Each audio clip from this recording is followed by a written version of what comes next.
Alright folks, how you doing?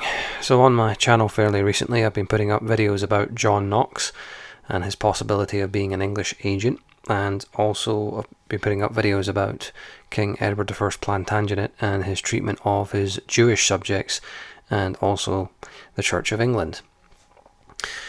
Now, this passage that I'm about to read out from William Wallace Robin Hood Revealed ties into all of these things, somewhat indirectly, but still there are connections there.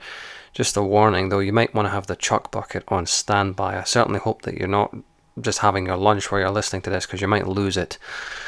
But this is from page 279 from the book William Wallace Robin Hood Revealed, and when you read passages like this, it's very clear why this book is so rare, and so hard to get a hold of and so expensive. Have a listen to this. The English historian John Richard Green held a different view of Edward. It is the knight without reproach who looks calmly on at the massacre at Berwick and sees in William Wallace nothing but a common robber. In quotes. The ambition of the English crown to subjugate Scotland remained unabated for centuries, but the onset of the Reformation was to preset England with a possible solution. Henry VIII, like his predecessor on England's throne, Edward I, also desired Scotland's conquest. He was a man who followed his every whim regardless of the consequences. It is claimed that Cardinal Wolsey tried to prevent Henry's alliance with Anne Boleyn, not only for reasons of statecraft, but because he must have known, as Harpsfield declares, that Henry had already had immoral relations with Anne's sister Mary, as he had done with her mother also.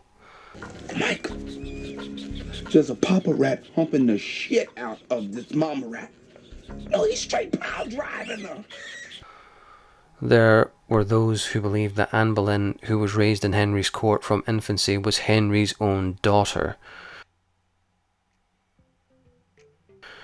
Dr. Bailey's Life of Bishop Fisher asserts this to have been the case, as does Sanders' Anglican Schism, in which the author states, quote, "At least by the confession of the king and both houses of parliament, Anne Boleyn was Henry's child."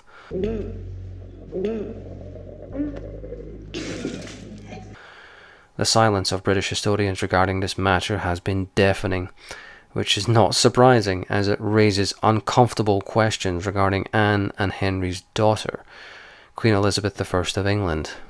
And you two motherfuckers need Jesus. And it goes on.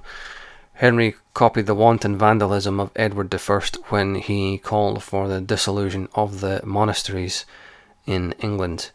Many of the ancient writings composed as illuminated manuscripts were destroyed, their jewel-encrusted covers ripped off by greedy men, and the precious writings cast aside. Henry Tudor turned his attention upon Scotland during a period that has been termed the Rough Wooing. Although Henry failed in his attempt to win Scotland, his daughter Elizabeth pursued the matter. For England to finally dominate Scotland, the church was to become the battleground, and, when I did the passages regarding John Knox, it picks up from there. Check out that video if you haven't already. But yeah, pretty uncomfortable stuff there. I think I really need a shower or a bath, or possibly both, because I feel really dirty having read that. Oh my god, that just gives you the fucking shudders.